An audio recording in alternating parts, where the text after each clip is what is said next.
I wasn't afraid of anything. I was confident in everything I do. I get up and all of a sudden my heart starts to beat. I can hear it. She said, get to the emergency room immediately. That's when I went into freak out mode.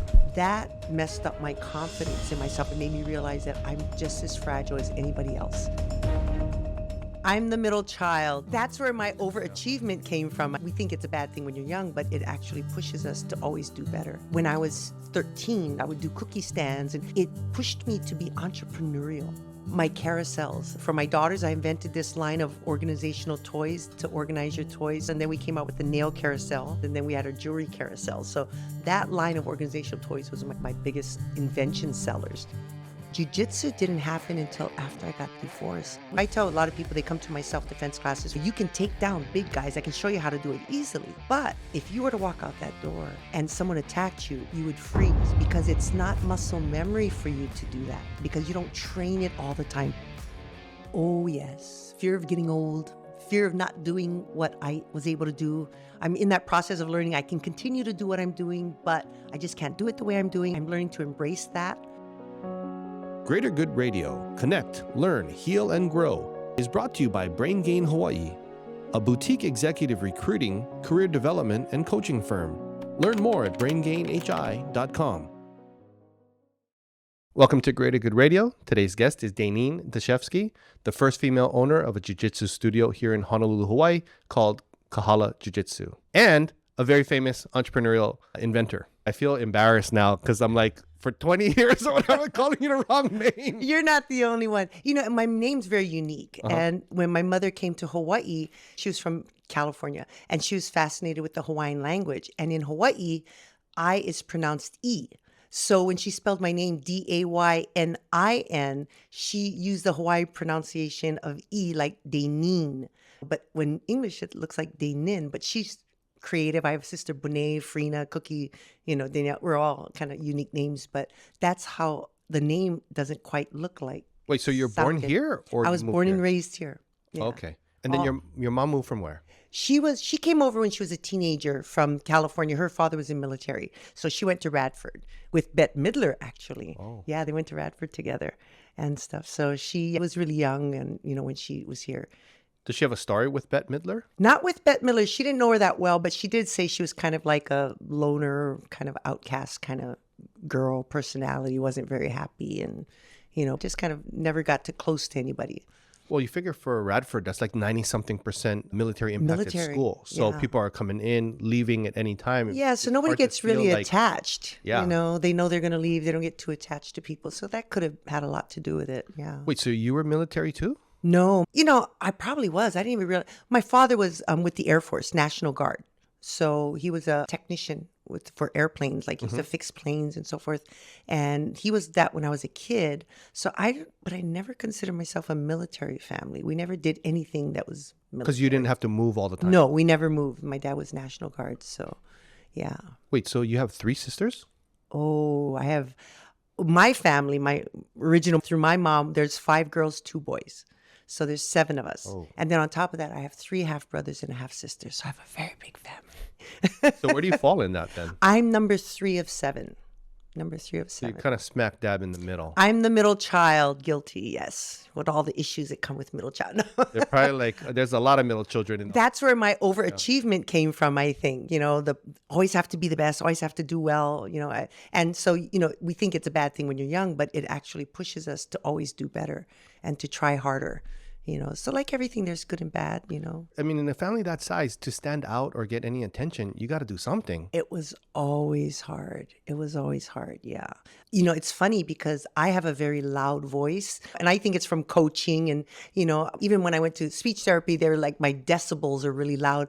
And I think because my whole family's like that, I think when you grow up in a big family, you always tend to, from young, talk loud in order to be heard, because everybody's talking and trying to get attention. Everybody's trying to get mom's attention or trying to be heard.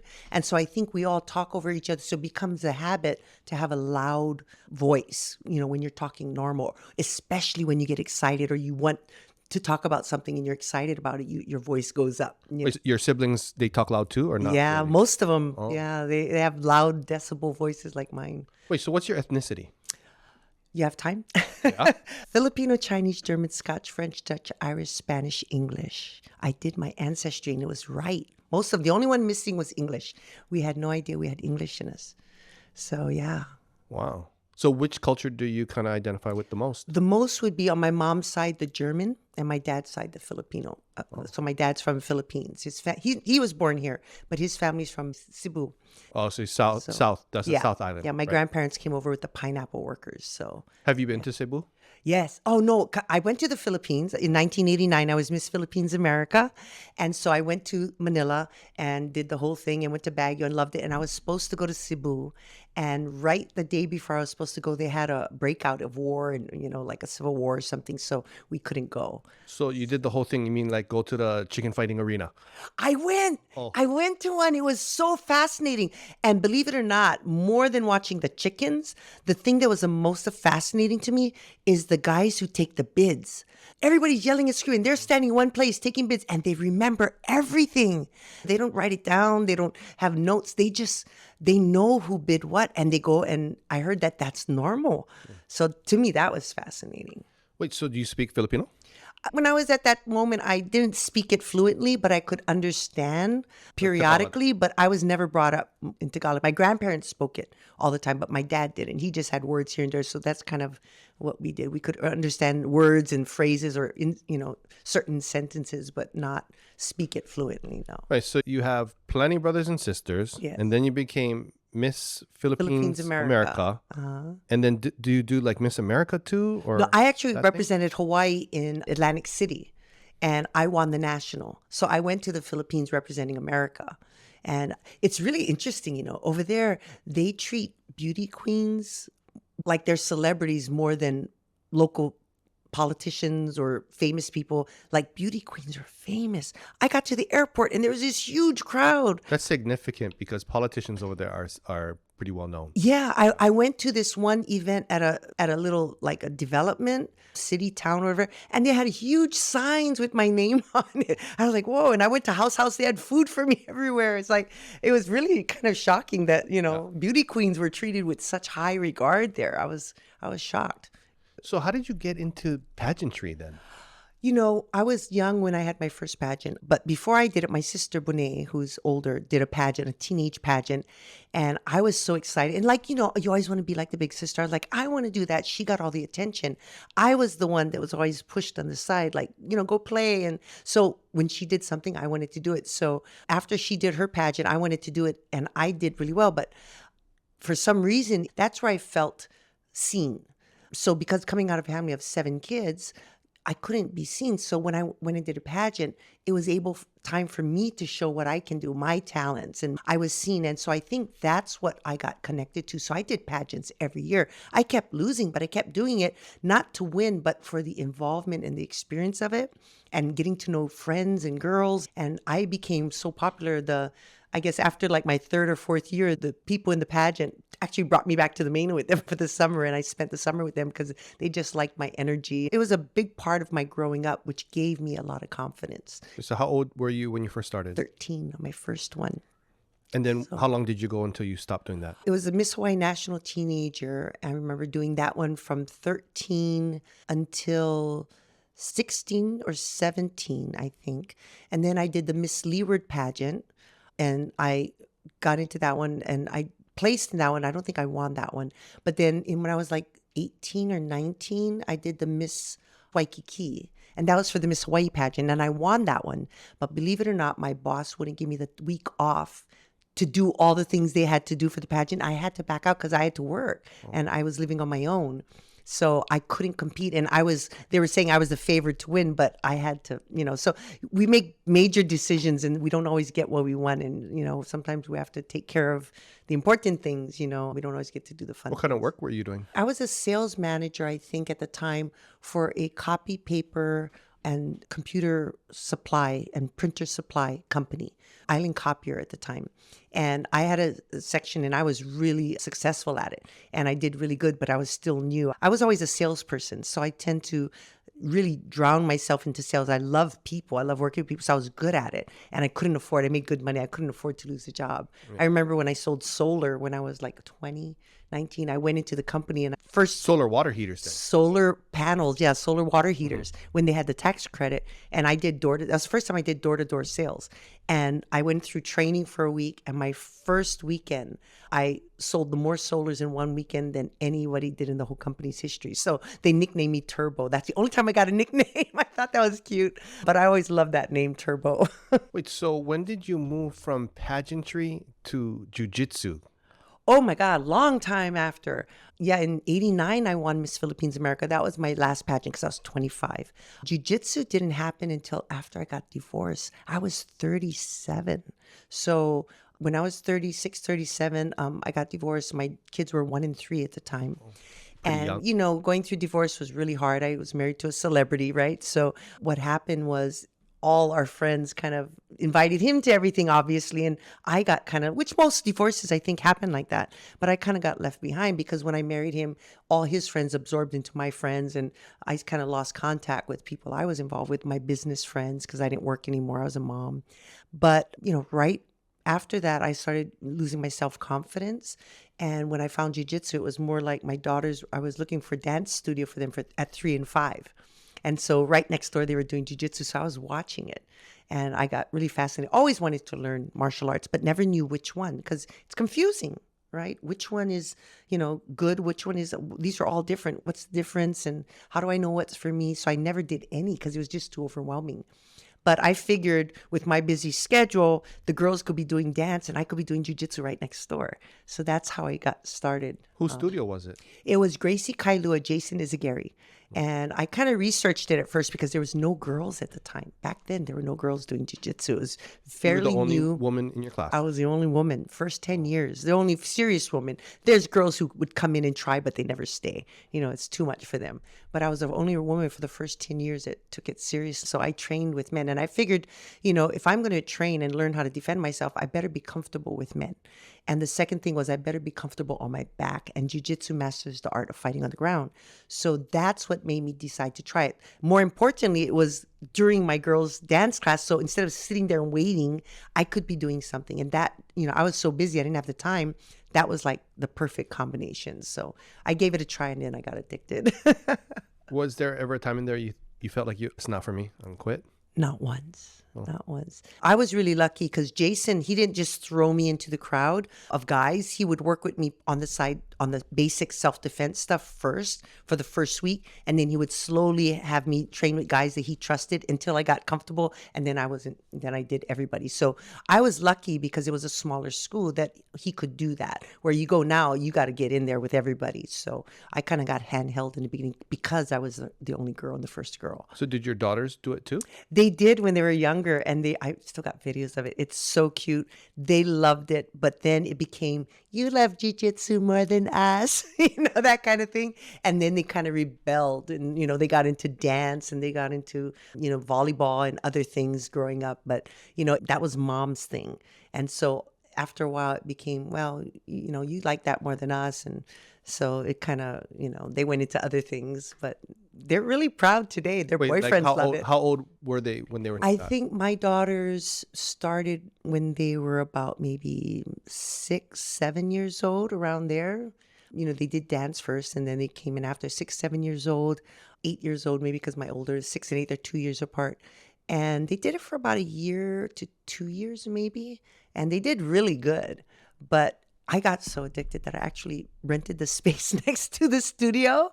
And that's where my warehouse was because I was an inventor and I made products and I had to house all my warehouse. So I actually made it right next door. So the kids had couches and computers and, you know, TVs. So all the kids would watch TV. The space was door to door. So they would always have a refrigerator in there, a microwave in there, and they could play and do their thing while I was training. So yeah, you got to be careful. It can get addicting.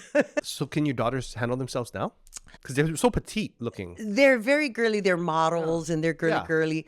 They can handle themselves to a mental degree, meaning that Jiu-jitsu and self-defense is more than just physical. There's a very strong mental part, like prevention. Don't go in places that deal with this. Don't be around people that are going to put you in trouble.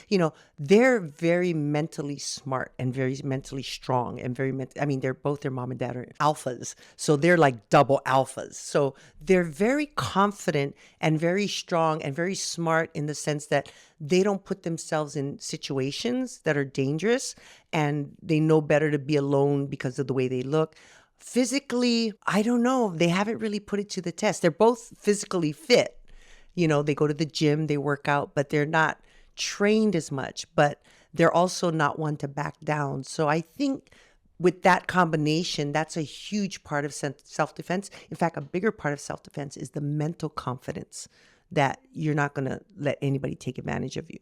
And I think that's a bigger part than physically knowing something. Because there's a lot of people who take martial arts, but their confidence level is, they go through the motions, but it's the mental that gets you to that point of survival. So What do you mean? well, if you go to a class, for example, and you train and you're with your friends training, you're comfortable, you tap, but how many times you actually attacked, right? Have you experienced that way of being? So I tell a lot of people, they come to my self-defense classes for the day or for the weekend. And I used to do it for the public once a month, and you learn a lot of cool things. It's not that hard. You can take down big guys. I can show you how to do it easily. But if you were to walk out that door and someone attacked you, what would happen? You would freeze, because it's not muscle memory for you to do that, because you don't train it all the time. You're not put in that situation where your body reacts. It's muscle memory. So there's different intelligences. The brain will shut down, and when that happens, you can't think. So you panic, right? So if somebody grabs you, you panic. You're not going to remember what you just learned. So being put in a training situation where you're doing it all the time, the body will respond accordingly by instinct versus your brain trying to think about what it has to do. Because once this is shut off, it can't think. The body needs to take over. And if you don't have enough muscle memory in the body will just wait and to see what the brain wants it to do. Have you ever gotten attacked? I never have. And one of the things that I was just telling somebody yesterday is jiu-jitsu or martial arts. I don't know other martial arts because I don't take them, but the concept of jiu-jitsu, I say it truly is one of those things where you learn to fight so you don't have to. What does that mean? When you learn to fight and you're confident from training, you exude a certain energy, a certain confidence when you walk down the street, when you're working, when you're doing something. You look like a person with purpose. You look like a person who knows how to take care of themselves. You immediately, 85, 90%, take yourself off that list of someone that someone might attack. Because what do they look for? People that are weak, they're low confidence, right? So with what I do, in everything I do, I carry myself like I'm confident. So I immediately take myself off that list, which means no one's ever attempted to try to attack me, right? So you learn to fight so you don't have to. Now, if they did, my muscle memory will kick in before my brain kicks in. And I'm used to thinking under pressure because I train all the time. I've been doing it for 23 years now, that my body and my brain work together. It doesn't shut down. The first thing I'm going to do is my body's going to kick in, and now my brain's going to say, okay, where's the next exit, type of thing, right? Like I tell people that one of the moves I do is if somebody comes up to you and puts you up against the wall, do this, right? What does that tell you, body language, to the other person? Tells you I give up, right? But in actuality, what I'm doing is I'm getting ready to attack him, and I'm making him calm down so I can turn and crack and go for the next move. So I have to also learn to put him at ease, to put his alerts down and make him think I'm giving up.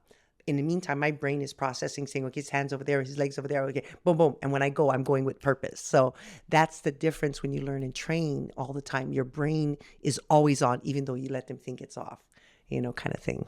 So when has it ever been where you've been not confident? It's different situations. Of course, my tournaments, I'm always... Just in general. It's COVID related, and a million people have gone through this. Up until COVID, I wasn't afraid of anything. Yeah. I was confident in everything I do. I was confident in failing because I know failing is the best way to learn. So I wasn't afraid of things. I wasn't fearful to climb a mountain or, and I kind of prided myself on that, But when COVID hit, I was making goodie bags for my students because we all had to shut down. And so I figured, okay, I'm going to make these little gift bags so they had things to do. And we didn't think it was going to last that long. So I made these goodie bags with color books and goodies and toys and things. And so the kids, I made all the bags and the kids had to come on a Sunday to pick them up. You know, we had a table and mask and everything. I said, okay, this is for you guys to stay home. We want our kids to have something to do while they're home, you know. And the night before I was supposed to give the goodie bags, it was 11 o'clock at night. I was sitting down on the floor at home, finishing the last minute goodie bags, and I stand up. And of course, COVID's been going on. The news and everything in the news have been going on for about 3 weeks now. So we closed March 12th. So it was like that week, that next weekend, I was going to be making goodie bags. But we've been hearing about it before we had to shut down. So everybody was aware that this is something people are dying about. Nobody, you never know who's going to get it, right? And we haven't really heard much about Hawaii yet, but we knew we were all shutting down. And then I was sitting out, and then I got up from making goodie bags. Now here I am relaxed, nothing triggered. I'm thinking about making goodie bags for the kids. And I get up, and all of a sudden my heart starts to beat. Attack? I can hear it. And at the time I didn't know. I've never had a panic attack. I've never had an anxiety attack. I didn't know what it was. And all of a sudden it was going hard, you know, so I could hear it. I said, okay, I'm, you know, anxious. I've been working hard. Maybe lay down and take some deep breaths and it'll go away. And I lay down and I'm focusing and it's not going away. And so I call Kaiser Advice Line. I says, is there anything, you know, this is what's going on. Is there anything I need to worry about? They says, well, let me ask you some questions. So they asked me about, other than my heart beating hard and I can hear it and stuff like that, everything else was no, no, no, no, and yes, no, no, yes, no. And the nurse at Kaiser triggered my panic attack. She said, get to the emergency room immediately. When she said immediately, that triggered something in my brain. That's what ran it off. And I says, can I drive myself? No, don't drive yourself. Have somebody drive you and get here immediately. Now, back then, I'm sure they weren't aware of what COVID was. So she probably said, you better get here. And that's when I went into freak out mode. And so it started to accelerate. And I was like, wait a minute, who can I call? It was 11 o'clock at night. Who can I call? And I said, I'm going to call my manager, Rochelle. And I said, no, if it is COVID, then I don't want to get her sick. So I said, I'll call an Uber. So I said, if it's Uber and I'm not sick and they have COVID, they're going to give it to me. And I said, screw it, I'm going to drive myself. So while I'm driving myself down there, it's getting worse and worse and worse. And of course, my mind is running away. I didn't know what this was going on, but my heart's beating. I get to Kaiser. I walk into the emergency room and I'm full blown. I didn't know at the time. I thought it was COVID, because I'm freaking out, right, and panicking. I get in the chair. She's taking my blood pressure. I'm going, I'm dying. So I'm like falling in the chair and she's going, relax, relax. My heart's racing. I've never felt anything like it. I thought I was going to die. And she says, relax. If this is anything major, you're in the right place for it. They bring me into the room. And then, of course, now this is another thing that keeps my panic attack. The entire ER is like boy in the bubble. Every room is plastic. Every person's like, I'm going into some foreign place and I'm in a room and they got me gloves and, you know, everything plastic covering the doors. And it's like crazy. And I'm like, okay, I'm freaking out. I feel these waves and they're taking blood tests and everything. They took all these tests and I'm saying, I need something to calm down. Give me something to calm down. And so all of a sudden, they're doing these tests and they go out and they leave me for long periods of time because they did x-rays. Are you all by yourself? I'm all by myself in this plastic covered room where I can't see anybody. And I'm, you know, pretty much on my own. And I start calming down. And I said, oh, did you give me something? She goes, no, we didn't give you anything yet. I said, oh, because all of a sudden, am I right? And then boom, it starts to come back again. So it was like these waves. Anyway, long story short, they do all these tests. They come back in like a couple hours later, 3-4 hours later in the middle of the night, or 3-4 in the morning. And they're going, you're fine. And I went, no, I'm not. And they go, you're fine. All your tests are perfect. Your oxygen is perfect. Your x-rays are perfect. There's no problem. They say, just relax. Here's a prescription. It'll help you relax. We gave you some. By the time you get home, you're going to go to sleep. And they said, call your doctor in the morning. And so I'm like, no, don't send me home. Everybody says they go home and they come back and it's COVID, you know, because you're hearing the news, right? We're getting freaked out by the news. Spooky. And so I go home and I start to calm down because I'm getting the sense of the medication they gave me. And I fall asleep and I wake up and I'm just kind of like, okay, I'm fine. You know, and my doctor calls and find out, sounds like a panic attack. And I've never had one. So I didn't know how to understand what it was. But it took me several months to get rid of that feeling. Every now and then I feel that feeling coming on. I got to jump in a cold shower, do something to shock my body to get my mind off of it, you know. And the worst part of it was that I would be watching TV and I had to shut the news off. Every time I hear stories about COVID, I feel that thing coming on again, that feeling of not being able to breathe. Even now? Every now and then it slips in, but it's pretty much gone. But I would watch a movie and it's like in the 1800s and the woman's in bed sick, like she's got cancer or she's dying of something. I have to shut it off. I can't watch TV because I start feeling that feeling. So I can imagine what it's done to a lot of people. I'm strong mentally. And it affected me that much. So imagine the mental stress it put on everybody going through COVID. I mean, I get it. And here I am, a strong person. So because I'm strong, I've learned how to, if I feel that sensation, I know how to deal with it right away. And I can stop it in its slip. But back then, I didn't know what it was. I actually felt it a little bit, like I could sense it a little bit a few days ago because during the holidays, I'm on way overload. I'm the kind of person that can handle a lot of stress. That's my life. I don't want to say I thrive on it, but I handle much more than the average person, right? Yeah. So if I'm way overload, that means it's a lot. So I felt way overloaded a few days ago, like I needed to shut down. And so that's when I first felt it coming on. I just took my mind into something else and went outside, worked in the garden. I didn't just be alone and sit still. I kept myself busy. And for me, that's what works. So yeah, going back to the confidence, that messed up my confidence in myself. It's almost like everybody thought I was Wonder Woman. And it was like something came down and shook me up and said, yeah, we'll see how Wonder Woman you are, right? We'll see how smart, how tough you are.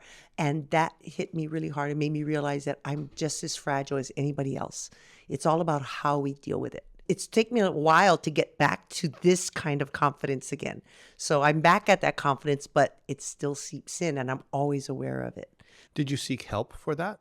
Yes, I've been till this day. I have a person I see, best thing that ever happened to me. I'm really lucky. I got a therapist that I absolutely adore, and I still work with her every few months or every other month. I'll still check in with her to make sure that, to review, to make sure I'm doing everything right and I'm feeling it. And I talk about things that are going on, the stressful things in my life. But if it wasn't for her, it would have been really hard to get through it on my own. And it's sad because I've had professional help before with other things when I went through my divorce stuff.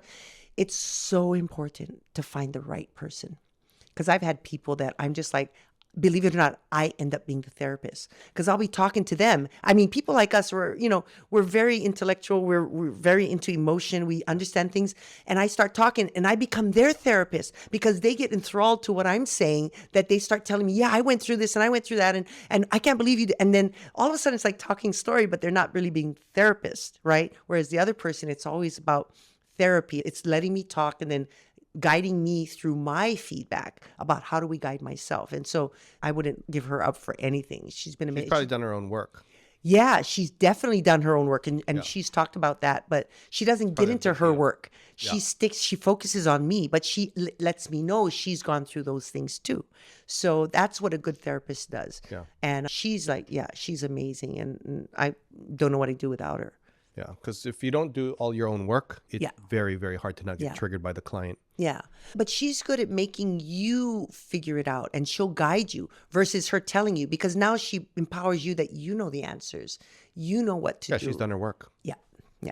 So I adore her. Yeah. So you only actually have to see her like now, often? Used to be once a week when I was going through this whole thing. Yeah. Then it went down to 2 times a week. Now I get together with her maybe once every other month just to check in. And I usually will schedule it when I'm about to go through a lot or just finishing up going through it. So my next appointment with her, I think, is in January, which is after the chaotic time of the holidays for me, because that's when I'm going to need to kind of get through it, recover from all of that. So yeah, then I have something to talk to her about versus, if you see her all the time, there's nothing new to talk about. I'm fine, and stuff. So Well, plus you're exercising a lot, so That that's a big helps. deal. If you weren't Major. exercising, kind of getting that out of your system, you know what I mean? Because Major. all that energy in there, you're exercising it out. Yeah. And, I've been a martial artist for 23 years, but what happens is my body's so used to that. So when people get used to doing what they do, Kind of it easy. doesn't affect you anymore the way it should. So You mean it's too easy? not that it's too easy, it's just that my body's so used to it, it's not challenged cardio wise, and I'm using the same muscles all the times, and my body's like doing the same thing. And like anything, it needs to mix it up. So since September, when I went to Italy, I started taking up walking and hiking, and especially uphill inclines. And that kicks my butt when I started. But now I'm addicted to walking. And I've noticed a huge change. My knees don't hurt. I had double surgery on my knees. They don't hurt anymore. I train now. I'm like little pockets of fat deposits in my legs. I'm getting old. I'm going on 61, and you got all these little things your body's falling apart. They're gone. The circulation in my legs are getting better because I'm walking. Because in jiu-jitsu, we're on the ground. It's not walking. I use my legs a lot, but the walking and the inclines, it's pumping that blood, I guess, in my legs, or the circulation, that I'm noticing a huge difference just walking, and so I don't go up mountains too much. I try to do Coco Head. I just started doing that, but I died. I've only been up a few times, I can't always get up there, but I push myself. I just did Kuli'o'o. My girlfriend Mari got me into hiking and loving it. But when I go to the gym, my workout isn't strenuous. I do a half an hour to an hour on the treadmill. And it's not just inclining slowly and inclining down, but it's learning to change my walking, so my body isn't off balance. So I don't run, I walk, because I'm focusing on walking the right way and reshifting the way I walk. So that's why I do it. And that's my big thing. You're doing the model walk. No, not the model walk. Like It's that. more, I have this, believe it or not, I have this mantra that I started, and when I get focused, to keep my walking straight. And I have a Rolfer who rolfs me, and that's another reason why I get into fitness, and she got me back training, but she teaches me how to walk the right way. So when I'm walking, I go heel, toe, to and fro, let your back relax today, shoulders drop, hips sway. So it's this little thing, but I do it very slowly, right? Heel, toe.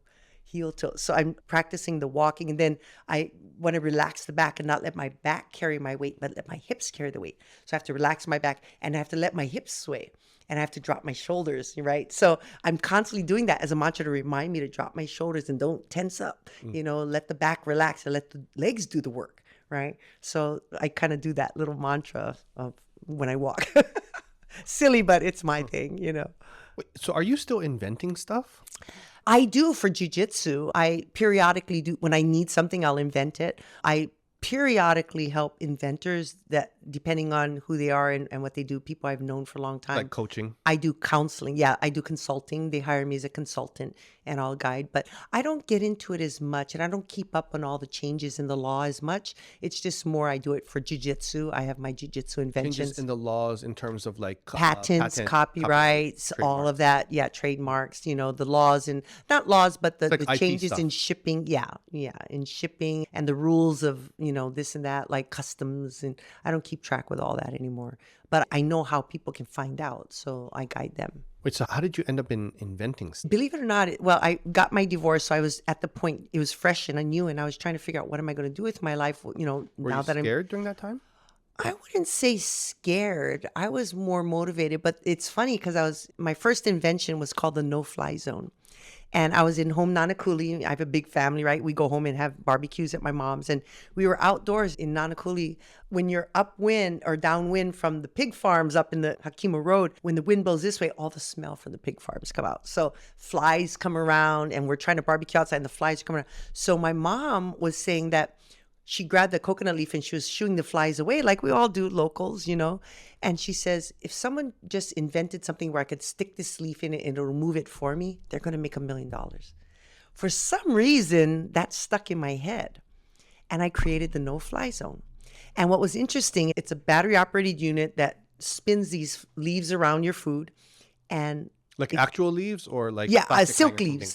Oh. It's all plastic, and it raises up and down, and it like branches. I made them into branches, and it circles around the food, and the flies can't get on. So I invented a prototype, And my whole family came over and we put the prototype on the table and we put every kind of food that attracts. We had poke, sardines, I mean, everything on the table. And we all sat there for hours watching the flies, trying to get on there. But every time the fly goes in, the leaves coming and it comes up and it goes in and they couldn't get on the food. They would walk up and down on the branches, but they couldn't get into the food.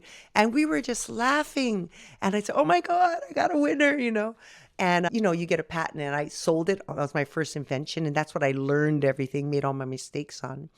But so you sold your rights to it and everything? no, I didn't sell the rights to it. I manufactured it. I sold them. I did it. But that's what I learned everything on. And believe it or not, till this day, because my patent expired, it's over 20 years old. You get a patent for 20 years. That's your block of time to make as much money as you can. And then after that, it's open to the public. Everybody's making it now.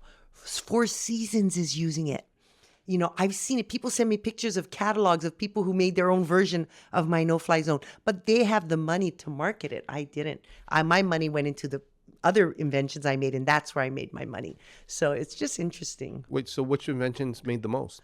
My carousels. For my daughters, I invented this line of organizational toys to organize your toys. So I had one, which was the first one was the hair carousel. That was my biggest seller. It's like this little carousel that organizes all your hair accessories and so forth. And plays music. You put your headbands. There's blues for the little clips. There's things. There's a plunger for all the scrunchies. And so it was just a hair carousel. And then we came out with the nail carousel that organizes all your nail polishes and has a little dryer and light to put your nails in and dry your nails for your feet or your hands. And then we had a jewelry carousel. So that line of organizational toys was my biggest invention sellers.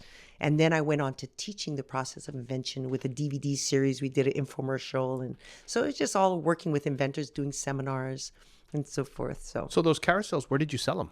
They were in Walmart. They were in Costco, Sam's All over Club. the nation? It was kind of thing, all or? over the world. I had them in stores internationally in Puerto Rico. I had them all over the U.S. I had them in a lot of catalogs, Lillian Vernon catalogs, just everywhere. It was, you know, really exciting. That was my big experience in learning how to work with media and marketing and so forth. So. Yeah. So what happened to the company or the product? Well, for me, the big challenge was because my products were so big, and this is where I learned a lot about shelf space, is I would end up spending more money storing them and putting them in storage and, you know, fulfillment centers sitting on the shelf all year round because everybody would only buy it at Christmas because shelf space was so valuable. And so because my products were big, they took up a lot of shelf space. That's why Sam's Club, they would put them in the middle in those big like pallets and they would sell out. But putting them on an actual store shelf was hard because they needed the space. So I would only sell to them during the holidays. The rest of the year, I was paying for storage. So I started losing money. The other thing is when you work with big stores, they don't pay you until 30 to 90 days after they receive it. So that means I have to pay for all the inventory up front. So I put in hundreds of thousands of dollars of producing all this stuff, but I had to wait to get paid. And eventually it wasn't feasible for me. That's how a lot of small businesses go out of business because Walmart will order tons of stuff and whatever they don't sell, they ship back to you and charge you for it. You know, so there's all these different things you learn working with the big chains. So that's when I went into teaching people the process of invention because I learned all that. And that's when I started really getting into where I learned how to be a speaker because I never spoke before. And that's when that, you know, area or time of my life where I became a speaker. And that was because it didn't cost me to put on a seminar. And it was more income coming in and teaching and then consulting. So it wasn't hard costs. And that's where I felt I was the most comfortable. How long did you do that for? Oh, several years until I opened my jiu-jitsu school. And I still did it when I started jiu-jitsu. But I found that I got so addicted to jiu-jitsu, it took me further away from that, you know, and stuff. So I did it periodically. Then I went into just motivational speaking for business and entrepreneurs. And that's when I started saying, you know, one thing I learned from speaking is a lot of adults will come in and they're excited. They have a lot of ideas, but very rarely they'll go forward. Not because they don't want to, it's because they can't.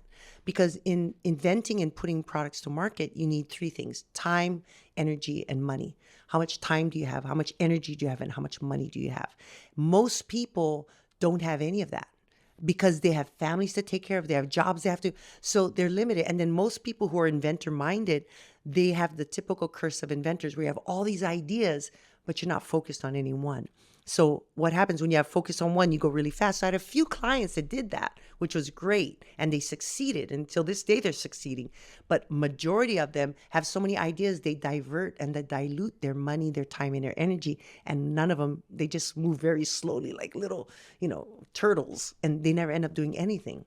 So that's when I said, I rather work with kids, teaching kids and changing their mindset while they're young. So they grow up and they know already how to manage their time, energy, and money. And most people will put money into their kids' education rather than their own. So that's when I always wanted to do Hawaii Biz Kids, where it teaches kids how to start their own businesses. But I never had a place to do it until I opened my school. And that's when I started doing my camps. And that took off, and that was great. How come you don't do more camps then versus jiu-jitsu school? Or because is it around the breaks? It's always when the kids are on break. Camps are very hard to do when they're in school, because kids have a limited time after school of when they're going to do their activities, right? So if I did a camp after school, then I'm competing with all the other activities that are after school. Whereas my jiu-jitsu school feeds my camps, and my camps feed my jiu-jitsu school. And that's why it works really good for me, because I have the space and I'm not overworked, because camps take so much out of me. A lot. The Hawaii Biz Kids is 3 weeks long, so we only do it during the summer. And when I'm doing that, I'm also teaching jiu-jitsu in the afternoon. So I'm working every day, all day. And summertime is when I'm the most drained. But I'm kind of used to it, right? Because I've been doing it for so many years. But I'm at the point of thinking of how I'm going to franchise my camps and my programs to other schools and other programs, because it is something that has done so well for me. But I'm only one person. And jiu-jitsu is my passion. But we offer the camps as a way, like I said, we're not a fight school, we're a life school. So we have those camps to expand on how do we take what we learn in jiu-jitsu and apply it into life, which our camps are how to start a business. Our camps are how to survive when you go out into the world, how to cook, clean, how to communicate, how to, relationships and survival, all that stuff. How do we take care of ourselves mentally, physically? All those things are things they're going to use in life. So we want the kids to learn while they're young and put them in the right direction before they get there, Jiu-jitsu is such a big thing. In jiu-jitsu, all you talk about is jiu-jitsu. Yeah. I mean, you don't even know sometimes what other people do for a living, because on the mat, that's all there is jiu-jitsu. That's the one thing everybody has in common. Which is kind of probably good if you don't want to, you know what I mean? Right? Because you can kind of forget about that stuff and you focus in on that and your physical whatever. In jiu-jitsu, when you're on the mat, everybody's equal, meaning that if you're a doctor or if you're a trash can man, doesn't matter. It's all about jiu-jitsu. You match up to me. Are we on the same level as jiu-jitsu? You could be a lawyer. You could be a teacher. You could be, unemployed. So you find it's like a really connecting Jiu-jitsu thing? connects people. It's unlike any other martial art. I mean, you look at any other martial art, taekwondo, jiu-jitsu. Can you go anywhere in the world and just drop into any school and be a part of their school? Jiu-jitsu, you can. I've traveled all over the world, and anyone, you can drop into any school and pay a drop-in fee, and they will welcome you, and you will be part of their family. They'll ask you about jiu-jitsu, where you are. People come to my school. I always, if they're brown or even purple belt sometimes, but if you're brown or black belt, we have them share and teach, and then we teach them, and it's always a give and take. You're sharing what you've got, because every school, no matter what we're learning, we all learn the same stuff, but we all learn it differently. Even between like the different kind of schools or the whatever you call it, categories and so on. Yeah, whether it's a Gracie school, a Machado school, a Brazilian Jiu-Jitsu school, whether it's an MMA school, there's certain basic fundamentals about Jiu-Jitsu. They're all cool dropping in on each other? Yes. Oh. Yes. So you always call, like I have people dropping in from all over the world. We have visitors all the time. When I was in Bangkok, people from all over the world, and I trained there for a few months when I was there with my daughter. She was modeling, and I would go to jiu-jitsu, and people from all over the world dropping in constantly. That's kind of a thing with jiu-jitsu. It's a community, a worldwide community that's unlike any other martial art. Like karate, for example, or taekwondo, right? You learn certain mantras, and once you learn them, you got to master them now. Jiu-jitsu is constantly evolving. So even though Elio Gracie, who started jiu-jitsu, was in his 90s, there was a time when he put on a blue belt and said, it's evolved so much, I don't know all this other stuff. Because somebody's going to come up, I've invented a lot of stuff that I started using and people start following. So I invent something, somebody's going to invent something to counter it. Then they're going to invent something to counter that. So jiu-jitsu is constant evolving. And, you got the modern stuff, but there's always the fundamentals. That's the foundation of jiu-jitsu. All the other stuff are add-ons, but that foundation is what people all have to learn. So the foundation you get up to what belt? Or is it up to black belt? It's not about belt. It's about the techniques. I always say every belt level teaches you something different. White belt, you don't know what you don't know, right? So you come in, you want to learn everything, but there's so much you don't know. White belt kind of for a while. You're white belt for at least a year, right? At least a year. Yeah. At least a year. And then there's the blue belt, which is the longest phase, because I always say for blue belts, you know enough to be dangerous, but not enough to be smart.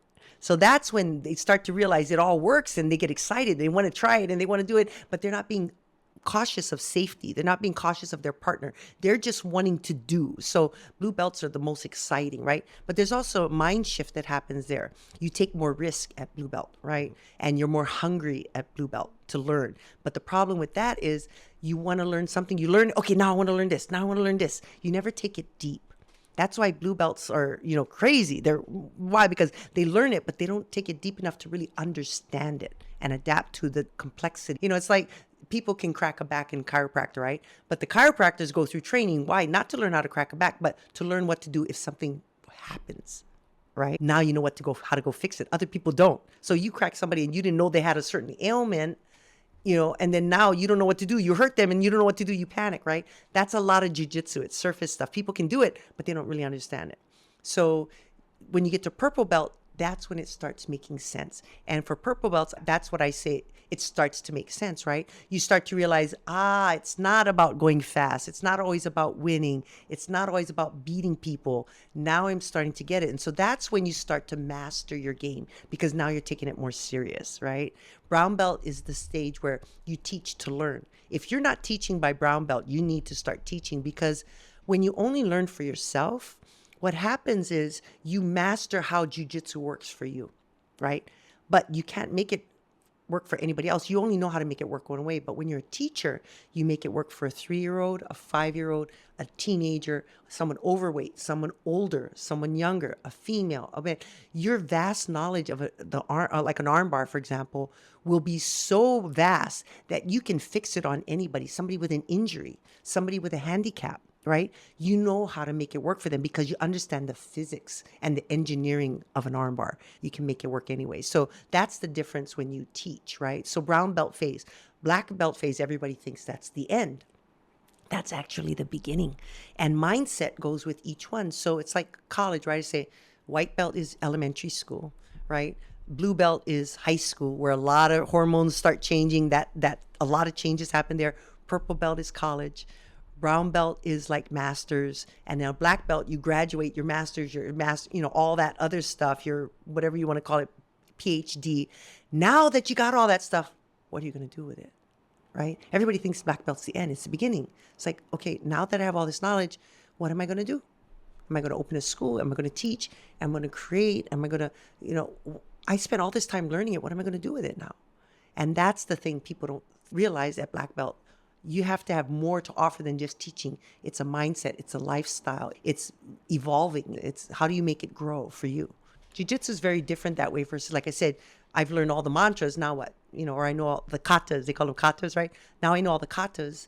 It's just practicing, right? But it doesn't evolve to challenge you. Like doctors, they have to constantly go to schooling to learn all the new stuff that comes in, right? Same thing with lawyers. They got to learn the new laws.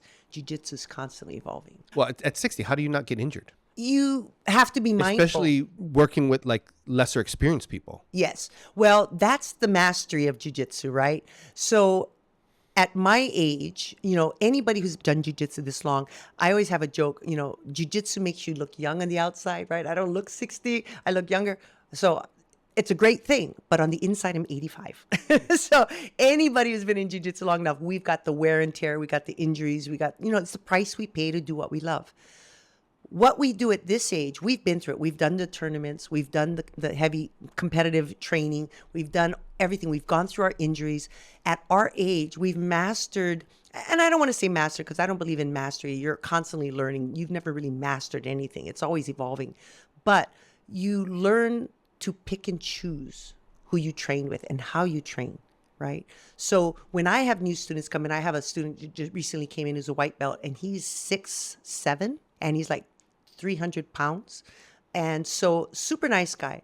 He's maybe in his late 30s, maybe. Big guy. And I've had a lot of big guys, and I've trained with them, but I've taught them so I can train with them. So when I teach, I don't train like my training where I'm training to submit.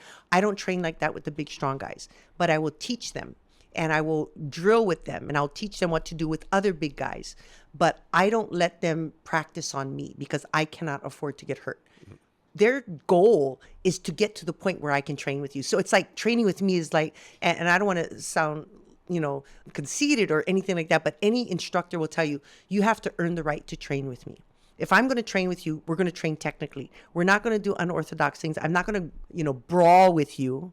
I've been there, done that. I cannot afford to get hurt. You're not going to pay my, meaning that I cannot afford to get hurt. Mm-hmm. And so, and I don't want to say waste time. That's not what I mean, waste time. It's more like I cannot afford. No, it's not wasting time. Teaching is not a waste of time. You're teaching them. So I can teach you, but I cannot train with you and get hurt because my business is at risk, my health is at risk, my injuries are at risk. I don't heal the way I used to. So I have to pick and choose who I train with. And when I say train, that means grapple. That means go for it, timing, technique. That's where I'm going to try to submit you. You're going to try to submit me. Drilling is different. When I'm teaching you and I'm drilling with you, that's where we're working a specific move. And I'm teaching you and I'm showing you the physics of it. I'm showing, and we're doing it, but we're not trying to fight each other. That's what I call training. So that I will teach them and I will work with them. But for me to roll with them, they have to get to the point where I can see that they can control their emotions, that they can control them. Because when you're new, you don't have any muscle memory, right? And you don't have any skill yet. So what happens is when you don't have the skill, you overcompensate with speed and strength because you go into panic mode because you don't know what to do. So until I'm confident, especially when you're bigger, and stronger, I'm confident that I can see you can control it with other guys your size, and I see you can control it with the other younger students. I'm going to wait until I can actually work with you. And when I start to work with you, I'll start slow. Like I'll see just the way you grab me and I said, okay, right now you're using way too much strength. And then I'll demonstrate what that is. I'm not just judging you, I'm demonstrating. When you're shaking like this, that's all strength. Now, and then I demonstrate how I can relax on them and I'm heavier than when I'm doing this. So I have little things that I teach so that they understand, the difference between using strength and using pressure. You ever had somebody that you couldn't teach? Yes. I had a kid once and there's only two people I think that I can think of that I had leave my school. One of them, because you had to kick them out? Yeah. Oh. Only two in the history. I'm going on my 10-year anniversary. And there's only two that I actually kicked out. One was a boy who was 10 years old, I think at the time, and his dad trained with us. And it had nothing to do with him being a bad kid, but he was what we call a know-it-all. And he wanted to be the center of attention. And he was my student for like 4 years. I put up with him for 4 years, because a teacher is only as good as their worst student, right? Because, we got to learn patience. Anybody can teach somebody who's good. But teaching those ones that are challenging, that's what tells you what you are. So I always kept him in because I felt like he was my challenge. And every class never failed. He would always yell out like, blah, blah, blah, blah. And always trying to get everybody's attention and always making jokes and trying to be the center of attention and always acting like he knew everything and everything he said was wrong. It's like those, when you go to an MMA fight and guys are yelling, armbar, armbar, and the guy's nowhere near an armbar, but they want to sound like they know what they're talking about, right? That's the kind of kid this was. And he constantly disrupted the class. It was the worst class. It was my preteen class. The worst class because they all got involved and caught up in his energy. And that's where I say one person can really be cancerous to a class. They wouldn't listen. They were playing all the time. They were talking all the time. They wouldn't pay attention. And he was the lead cause of this. And after 4 years, I said, you know what? I'm sorry. And the worst was when we were at a tournament. And that was the final straw, him and his dad both. I was coaching one of the kids and he stood right next to me and yelling over me, trying to coach them when he didn't know what he was talking about. And he was 10 years old. And then his dad started complaining to everybody because his kid was waiting too long for the tournament. I said, this is how it works. You got to be patient. You're representing our school. Do not go cause problems and embarrass us. But he went in and complained and, so finally I had them leave. But, when he left, a week later, that became my best class. Within a week, the best class. They listened, they focused, they were all on it, and they were just, I was shocked. And that really proved to me one person really can ruin the whole bunch, you know. And so it was never a decision I regretted, you know. So that was one. The other one was a couple of kids, and this is another story. I'm sure every school has this story, same as the know-it-all. It's where the parent lives through the child. So I had a parent who was over 400 pounds, would literally bring his own chair in. He was a prison guard. Bring his chair in and sit there and watch his kids. One kid was very skinny and small. He was about 10 years old. And his sister was 13. She was over 200 pounds. And he had them in CrossFit, kickboxing, jiu-jitsu, football, like everything that I'm sure he would have wanted to do. He wanted his kid to be a world champion. He had him in everything. The daughter was in football too? No. But I mean, they were in the son. The son was his like thing. How But big the was daughter, the son? The son was like a skinny little kid. Oh. He was like just small and skinny. But the sister was big. The sister was big, just like the dad. And he was training, I guess, the son to be star hero, get scholarships, who knows what it was. But he would come in and he would yell at them. He would tell them, I don't care who you hurt in here, as long as you don't hurt your sister. One time they were playing before match started. The sister and him were fooling around before dangerous. Class started. And the sister accidentally hurt the son. He took her in the bathroom. Everybody heard him yelling at her and hear smack. And then she came out crying. And we have tournaments. He would tell the kids, I don't care who you hurt in here. You better not hurt your son. And he says, if you lose, you're going to go home and get licking. That's how he was. And the last straw was when he came on the mat telling his son how to do something I just taught. I finally said, okay, you know, I'm going to be respectful. I know you can't tell a parent how to parent. So when it came to sparring, I literally put his son and his daughter, because they kept hurting everybody. Not so much the daughter. She was more mindful, but the son. Physically hurting them? Physically hurting them when they trained. They would do dirty stuff. They would do anything to hurt you to win. They would drive up the middle of your legs and hurt you between your legs. They would smash you, and they didn't care because the dad wanted that. The parents were not. They were upset. And they would, you know, I would have to always. So I finally said, okay, we're going to teach you a lesson. I put the son and the daughter together and made them partner. And I wouldn't coach them at all. I would coach everybody but them. So the dad finally lifted up his chair and he goes, come on, kids, we're going. I says, where are you going? He says, we're going. You're not coaching my kids. I says, why should I coach your kids? You're coaching them, you know? And he goes, well, we're going. I says, you walk out that door, you don't ever come back. And he says, well, you're not coaching my kids. I says, well, you think you know everything. You're not letting me coach them. So I'm going to put them together so they don't hurt anybody else. And then I can coach them because they're listening to me. And I went on, and all the parents are watching. And they thought, Daynin's so soft. She's a girl. But when you go too far with me, oh, the Daynin, the Nanakuli Daynin comes out. And I says, walk down there. I go, walk out that door. You're gone. And so he's standing at the door for a long time, like challenging me. He wanted me to pull him back. I says, go, walk out. You're done. And so he says, I'm gone. And he walks out. He goes, come on, kids. And the kids walk past me. I says, you two did nothing wrong. This is on your dad. You guys do nothing wrong. So, and they left. I never saw them. And then I went to other schools and they did the same thing. They got kicked out everywhere they went. So those were my two experiences with my school. I mean, I put up with a lot because I figure as a teacher, I'm supposed to be able to make them better. Right? Like I said, you're only as good as your worst student. So mostly all kids then? I have about 300 kids and about 30 adults right now. You know, it fluctuates between 350 and 300. So we're very heavy kid oriented. A lot of kids from 3 years old till teenagers. And then we have our adults. So, yeah. So if you deal with that many kids for, you know, a decade or so, what do you notice are the biggest issues going on for kids these days? Their kids are my kids. So I'm pretty aware of their personalities, what they're dealing with. They always look forward to tell me what's going on in their life when they come in. So I have a really close relationship. So I feel like they're part of my family. I think the biggest issues right now, and, you know, I think this is everywhere, is time, meaning kids are put in so many different activities. They're made to be so busy that they don't know how to just relax and just think or just read a book anymore. They're so busy being active, or if they're not physically active, they're mentally active on video games and, their brain is, and I always say it's not a bad thing because that's their future. They need to know their brain needs to know how to do that. But you have to limit it because they're losing physical, social skills.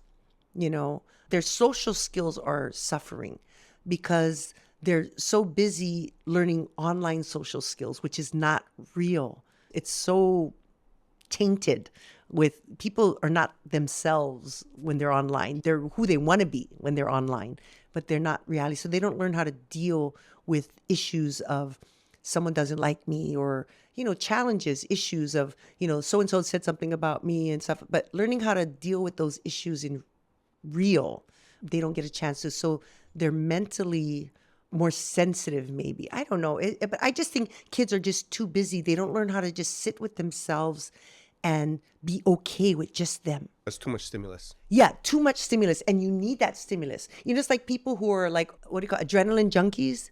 They're depressed when they're not pushing that adrenaline rush. Yeah. And I think that's what's kind of happening. Like for me, I spent most of my life alone. I spent most of my life living alone. I love being alone. I love thinking and not having, interaction and having my own thoughts and being able to come and go as I please. That I'm used to. And I think that's what kids are missing. They don't know what to do themselves. They don't know what to think about. They need somebody to tell them what to think about or challenge them on video games so they know where their brain could go. That self-thinking, I think, is suffering a little bit. I'm sure there's a lot of other things, but that I think is a big one. Are you seeing a mental health epidemic amongst the kids or not so much, the ones that you deal with? I think there's more going on than I know about because I hear a lot of it. I know during the COVID, there was a lot of concern for kids' mental health. Again, everybody losing that sense of self and self-confidence. I always say, unless you're put in a situation where it's, and I don't want to say life or death, but extreme, like someone going to a POW camp, when you're not put in a situation to see what you're really made of, you don't really know. Like, it's the fear of the unknown, right? So you really don't know what you're made of until you're put in that situation, which is why I say competition is really good. You don't have to do it all the time, but now and then you need competition because you need to see what you're made of mentally and physically, right? Few people in the world are put in that situation of life or death, or like being put in a POW camp or being kidnapped, where you get to see how does my brain go. A good example, we all were put in that situation. Remember when we thought the missile was coming from Korea and we all had that moment of panic? Oh, surfing. You were surfing, so you didn't experience it. Not until we came in and we're like, what is going on? Oh, I got to see what I was made of because I always thought I'm a prepper. So I'm always prepared. I'm preventative in everything, my health and my business, everything preventative. So I had bug out bags. I had prepared if something were to happen, because that's when we were having all that issues with Korea, right? I had planned in case something happened. And when I got a text from Lynn, one of my workers, saying, we just got this text, did you hear it? And I didn't hear it. So all of a sudden I went into a deep breath mode, like we learned in Jiu Jitsu. I went, don't panic. I mean, I literally put my hands up like this. Don't panic. I have no time to call anybody back. I need to act. And I immediately went into grabbing all my bug out bags, throwing them into the car. I knew I had water and stuff stored in my school, and downstairs in my school is a place I would go in case, because it's all cement block. So I live a couple blocks from my school. And I was getting ready for the Naga tournament when the call came in. But I literally went into my car and shot out there. And I saw the stoplight at red. I said, screw it. I'm in panic mode. I was thinking there's nobody on the road. I went through, I literally for a minute thought I had to stop at the light. But there was no cars on the road. But I went into, and I got to the place. I went down in there, and people were there already. And I had my bags. I had everything. And then I waited to hear the call that it was all clear. Oh, because you were going to bunker in the... Yes, because in the basement, it's all concrete. Yeah. Yeah. And so I had a plan, and I stuck to the plan. And I literally had to pull myself together and all my energy and my focus. So that gave me an idea that when the push comes to shove, I will go into that place because I've done it. But most people never gotten to that place of seeing what they're made of, right? So when COVID hit, that was an opportunity where everybody got to see what they're made of. And to a lot of people, like me, I wasn't triggered by it with a panic attack. That's something happened I think what triggered mine was when the nurse told me immediately. And I thought, oh my God, I'm going to die, right? But nothing triggered it until that nurse said something. I could have calmed it down, but now that I know how to deal with it, but something triggered it. Most people didn't know what to do. So how we responded in that, and we all responded differently, told us that's how we handle. Like if you were surfing, would you have known when you were finished? That's when you realized what happened, right? Yeah, because we're out there surfing, and then somebody paddled out, and they're like, "Well, you heard the sirens?" We're like, "Yeah." What? I don't know. And then they say, "Oh yeah, everybody was driving crazy because some missile," and everybody was like, I don't know what this guy's talking about. So we just were surfing, and then came in, and it was macabre, right? Like everyone was freaked out, and we're like, "What is the deal?" What did you think once you realized it was real? Did you go into what could I do, or was it already over? No, it was done by like. So you an didn't have a hour chance done, to really see how you would have responded. There's people who are throwing their which kids is in good. drains. Yeah, I saw that. Yeah, that was good for you. Yeah. But I know people who said, well, if we're going to get bombed, we're going to die. And they just didn't do anything. Well, the scary ones too is some of our friends, they had just dropped off one kid at something, and they're like, which kid am I going to try and save, or am I not? I You have to remember determine being which so one's gonna grateful I die. didn't have my kids then. Yeah. You know, so everybody handled it differently. If I had kids, I would have handled it differently. So that was a moment where we all saw what we were made of. Are we going to give up? Are we going to just give in? Are we going to do what we trained ourselves to do? Are we going to panic and just do whatever we think of at the time? You don't know. That'd have been an interesting one for me. I wouldn't want to do it, but I would be interested to see, because I kind of am pretty good in emergency. Yeah. So you lost an opportunity to see what you, not what everybody else, or what you think you would do, what you would actually happy do. about that. Yeah. But No, but I'm saying a lot of people can imagine what they're going to do, but you don't know until you're put in that position. I think the closest maybe on that was like in the beginning part of COVID. It was like kind of a freeze moment, and then it becomes, no, we're going to do something. And then we did all the webinars and things like that and group people up. So yeah, I kind of like the emergency. Going back to the mental health thing, and during COVID, before we really knew what COVID was, a lot of us were affected mentally because we didn't know what to expect. We didn't know what to do. Yeah. So it was that fear of the unknown. But now that we're through COVID, what? Everybody's like, oh, I got COVID. I got to stay home, right? So that's the difference. That's like mental health is once we learn how to deal with panic attacks or anxiety or our mental issues, if we're strong people, we can learn to control it. If we're not mentally strong, we're going to give into it every time. So the question is, how do we make ourselves mentally strong? And the counseling helps us to figure that out, right? So where in the past, counseling was like, oh no, I go to therapy, right? No, I'm going to make myself stronger so I can handle this, right? And that's why it's so well needed. And I remember thinking if I had to invest in something, it would be the mental health industry because it messed everybody up. You know, and some people just take longer to recover. Some people take longer to learn how to deal with it, you know, but it is an epidemic, I think. It's still widely going around because a lot of people aren't, you know, in a position to have the experiences enough to know how to deal with it and to strengthen from it, right? Because we strengthen each time we have experiences. Each time we do something that's hard, we strengthen from it. So unless you've gone through it and come out the end better, you haven't had that experience or that opportunity to lift the weights and to, you know, develop the muscles and the strength that we need. I don't think I ever mentioned this to you, but Kendra and I we have been working on a project which is basically focused on parent-child connection. Mm-hmm. I mean, it's not a parenting thing, it's parent-child connection. Mm-hmm. So we did like one small workshop already, and then we're thinking about doing some others. But what's your thoughts on that? I think it's amazing. Tell me a little bit about, so I can better give you my feedback, a little bit about what the goal was and how you guys did that. I think it's because in the last, I'd say 4 years or so, I've gone through kind of a pretty, I would say, challenging kind of growth journey. For you as an adult, yourself, me as an adult, yeah. Mm-hmm. So in that process, I've learned a slew of healing and therapeutic models and so on. I've done a lot of work on myself as well. And then coming out of that, Kendra basically renamed me as like new dad. She goes, oh, you're like new dad. Not old dad would have, you know, smacked us in the head or yelled at us or whatever. Mm-hmm. But you're new dad now. And I mean, yes, I still get old dad, but you know, you're old dad today. You're new dad today. But for the most part, I can regulate myself pretty good. So I remember it was pretty clear in her 8th grade year, she was going through a lot of stuff as a, you know, a middle school girl. And we would work through this, and it came about was like, wow, you know what? This has been so helpful for me. And I noticed that none of my friends that I know of have this kind of support. So maybe we do something. You know, I mean, maybe we try and teach some of the things that we're doing and so on. No, I absolutely believe in it Yeah. for both people. It's not just for the child. It's not just for the parent. I do in my survival camp.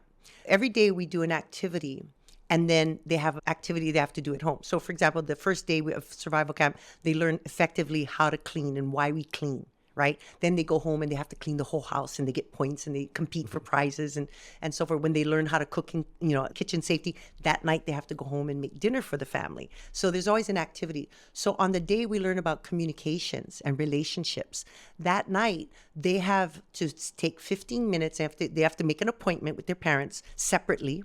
And they have to take 15 minutes and say, I want to set 15 minutes aside to talk to you alone. And one with mom, one with dad at a different time.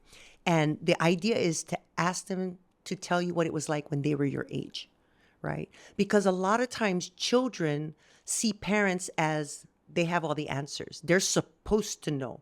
They're not supposed to have feelings. They're our parents. They're the leaders, right? Children see us as that. They don't see us as humans, as people. They don't see us as people with feelings and with goals and with dreams, right? At the same time, parents forget what it's like to be a child. They forget that it's about having fun. It's about learning and stuff. And we learn so much that it's like, you need to do this. You need to do that. You got to prepare for the future. They forget about being a kid, right? Because they want the best for their child. And they forget to let the child be them. And like, you play too much on your video games, get off that game. But have you really asked them why they like the game so And then we much? go on our phone. Right, exactly. So I tell them to have a conversation with their parents, like, who was the first boy you ever kissed? What was that like? What was the most embarrassing moment you ever had when you were a kid, right? So this communication, so the child can start realizing that the parent is a person, and the parent can start realizing that maybe I ought to do this more often because my child actually needs to know me. It's not just mom and dad. They want to know me. And I want them to know what I was like. And that brings that person, that parent, back to being a child again. And when you start going through that memories of being a child again, now you can relate on the same level, right? A lot of times we too busy relating like this. Now we're at the same level. They brought us to that same level. Now we can understand where they're coming from and understand why they like what they like. And remember that they're not us. They don't need to be us. And so I'm total an advocate for that big time. Yeah, because she was going to ask you to do one at like your studio at one time or something like that. Absolutely. That's what she was going to ask you. Yeah. Absolutely. Yeah. Didn't get That's around why to it. kids have mentors, right?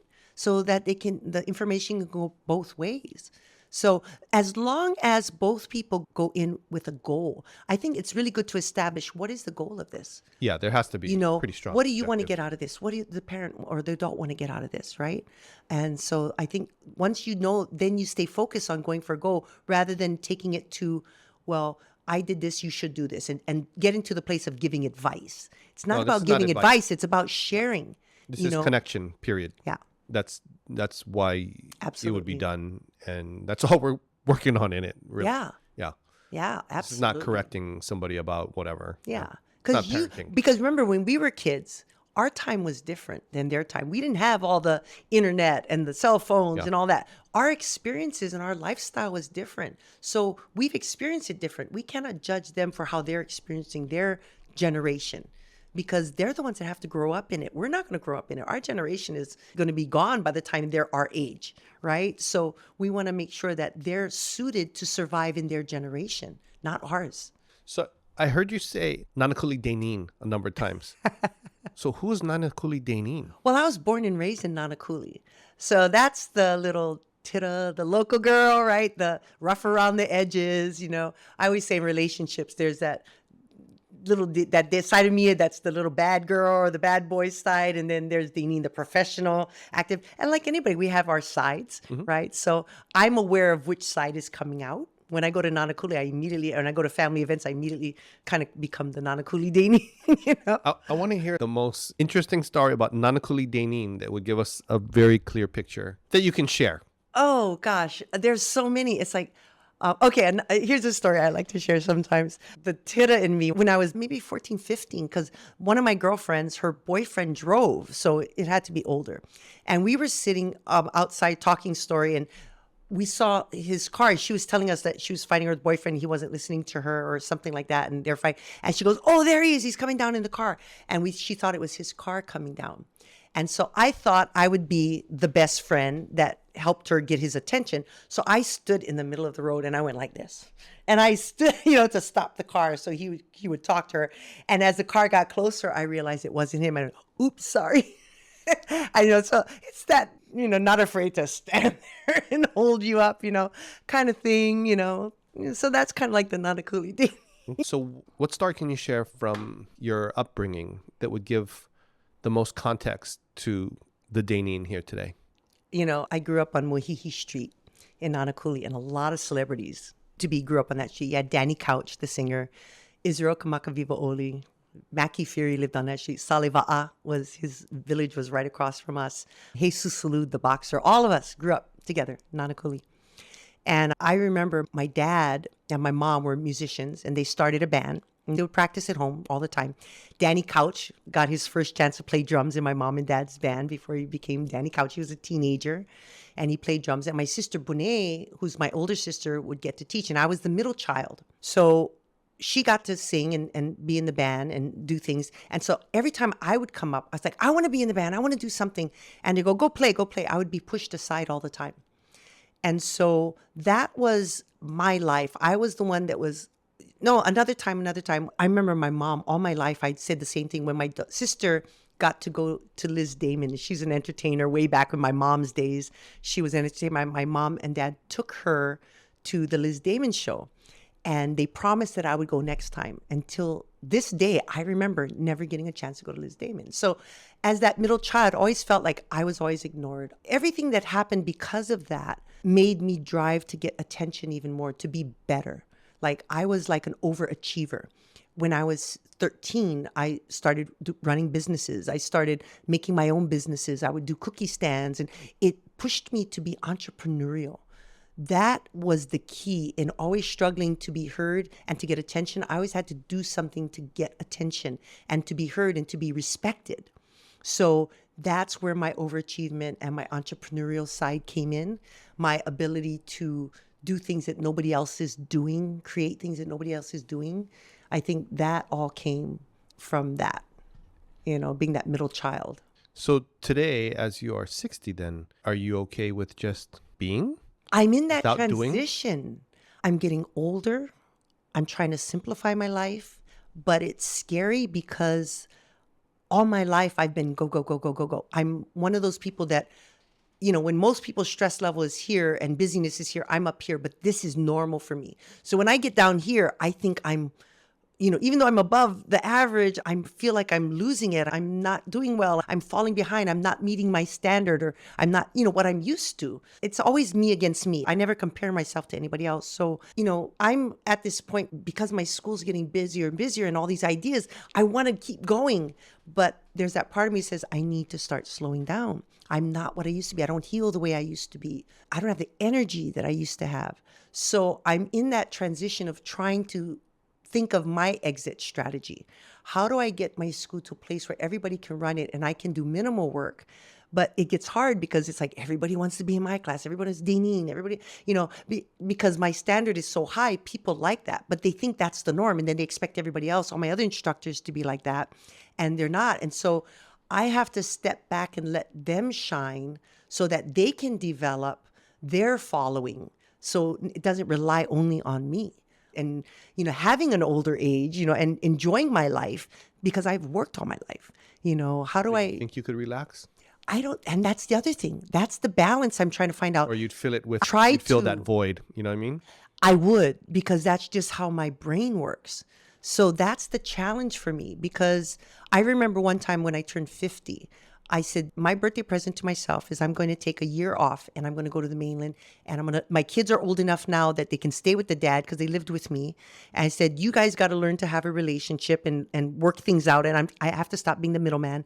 And I went for a year to the mainland. And of course I visited and they visited me, but I just traveled. I just went all over, wherever I felt like going, Before like a you gypsy. had the school. Before I entered the school. And I took that year to figure out what I want to do with the second half of my year.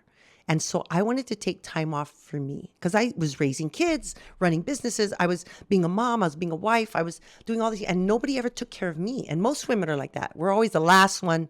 So I took a year off to take care of me. That was my 50th year birthday present to me. So I went up and I did all these things, and I got so bored. I got to do a lot of things, but I would travel and drive. I found that I loved driving, and I went to different places, but I had to keep going to different places because I got bored. And then it started getting into depression.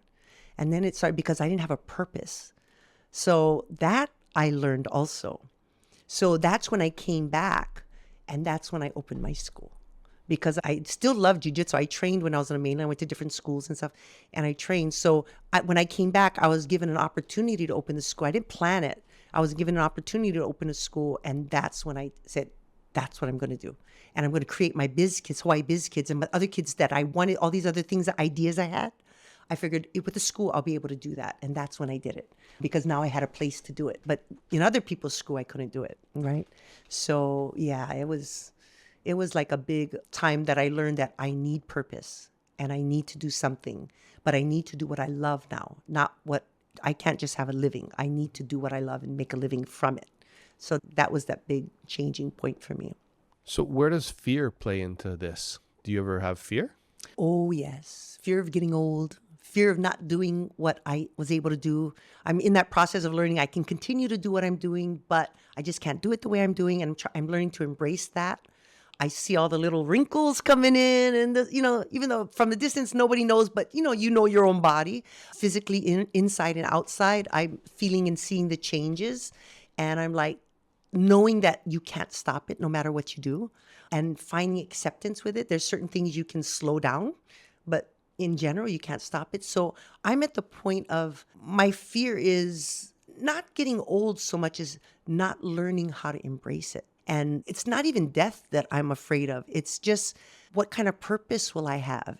I'm still single. I've had situations in relationships where I've had betrayed, so I'm having a hard time trusting relationships. But I've been single for so long that I don't know if I can have one, but I don't want to grow old alone. But if I do, am I okay with it? Can I be okay? And so I focus on, I'll be a grandma. I can when my kids have kids, I'll be a grandma, which I'm not yet. But, it's like trying to find the silver lining behind everything, being grateful that I still don't look 60. I'm doing things that 60-year-olds don't do. And I've got a successful school, even though it's later in life. I love it. But also knowing that it's not going to stop. It's coming, and I want to be prepared for it now and not wait till it shocks me later, kind of thing, staying healthy and strong so I can continue to do what I do as long as I can. The fear of something happening, that's going to change that, So how are you approaching, or what is your relationship with the fear? I think my thing is, that's where the hiking has really come into play. A lot of people love the beach. The beach is nice. I grew up on the beach. I've been here all my life. But my escape is the mountains. Being in the mountains has a calming effect for me, a spiritual effect for me. That's where I go to clear my head and think and, contemplate life and my role in it. That's where I'm most at peace with my spirit, my higher self, whatever you want to call it. And that's where I go to get clarity. So I do that. I just listened to a motivational thing on YouTube just this morning on the way over here. And I found out that I love this guy, Admiral McCraven. The one that says, make your bed? Yes. I listened to a couple of his speeches on how they train for the SEALs, because I was really fortunate. One of my students was a captain of the Navy SEALs, and now he's I think general or admiral. He got promoted and had to go back up to San Diego, and he's done really well. But he did privates with me for 2 years every Sunday, and so I got to see that kind of mindset. But I love his stuff. Certain people, I have certain things that I like to listen to. Sadhguru is another one about, life and the general. And there's another one that I like to listen to. So I like to periodically listen on the radio, not always to music, but those motivational things that inspire me. So that's what I do. So you just don't spend time with it? I don't spend a lot of time with it, but when I do spend time with it, it goes deep. It's because I'm always busy. I never really have opportunities to have downtime.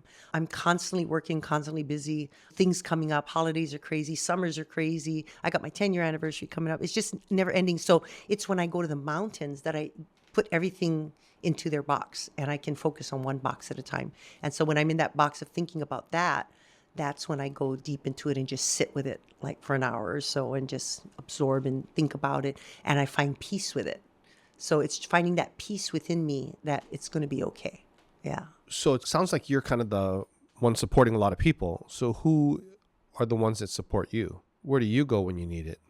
Well, I have my therapist that I go to, and I meet with her regularly. Like I said, right now it's like every other month or so. And that's enough time that I have enough to talk about with her. My right hand manager, Rochelle, she is like my confidant. I can talk about anything with her because she thinks like me and she knows me better than most. She can talk to me in a way where she can make me see things I don't see, and she thinks like me. I trust her judgment. So she's somebody, especially when it comes to personal life or things that I want to do with the business like that, I go to her and I trust her. Michael Chapman, who's my professor, when I have major issues about staffing or the way I'm running my business from a business point of view, I go to him. He's really good that way. I have a lot of trust in him. And other than that, those are my go-to people right now. I mean, I have things I can talk to about with my mom and stuff, but it's hard sometimes because she sees me as her daughter and she's very different from my life. She's very country. She can't understand the vastness of what I deal with mentally. So I can't really confide in her because she has no understanding of my side of it. So I can't use her judgment, but there's certain things that I use her for. In fact, the biggest thing that she told me that is the one thing, if I learned from her, I would take to my grave and I try to pass on is always ask yourself, what is your intention? So I was telling her, like, if I have to tell someone they smell really bad, you know, and I have to tell them, I want to tell them because I want them to know that this is what people are saying, because you don't smell yourself, right? So she goes, always ask yourself, what is your intention? Is your intention to hurt them? Is your intention to help them? Is your intention to make them do something about it?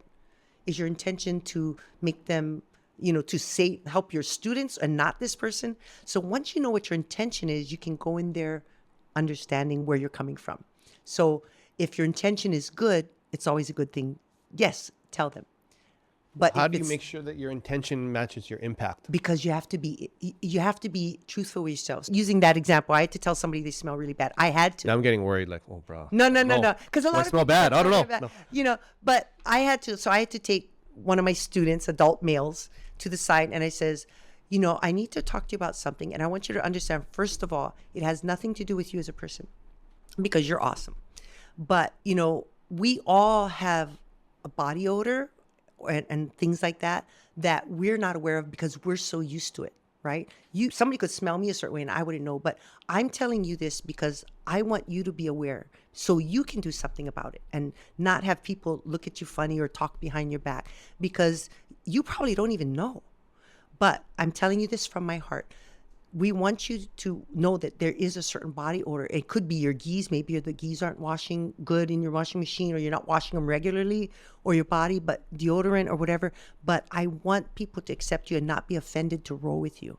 So just be aware of that. And I want you to start thinking about what you can do to probably make that better. So all of us will roll with you and not have an issue, right? And then you won't be subconscious about it, you know? And it's just simple as that. So, well, how he takes it is up to him.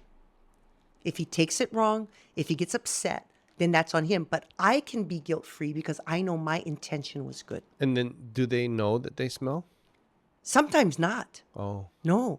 Sometimes they do, but they don't do anything about it because they're just used to it. They don't. Nobody's ever told them because they're embarrassed to tell them. So they never thought it was a problem to anybody else. You ever had that where you had to tell them that and they're like, it's okay. And then they just keep doing the same thing? No.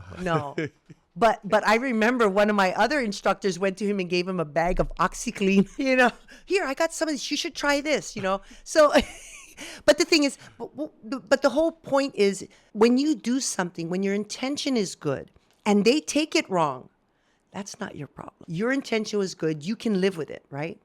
But if they can't live with it, then that's on them. That's their issue, their mental things that they have to work on. So whenever I do something, I make sure that whatever I do, if there's a chance they might take it wrong, as long as I'm doing it from my heart and I'm doing it from good intentions, then I can live with it, whether they get upset or not. Mm-hmm. That's the thing I got from my mom.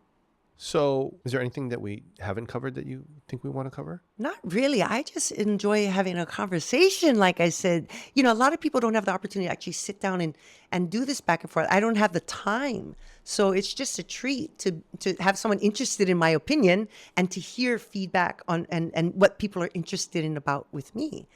Other than that, I think one of the things that was always no one's really asked me about, which I think is fascinating, is being a single woman at this age, with no kids, living alone. Sometimes it was a crutch where people, you're not with somebody yet. You start getting this complex, like you're not lovable or you're not, desirable. And people say, I can't believe you're with someone. And I think there's so much more women that are dealing with this than people know. Because, what are your views on that?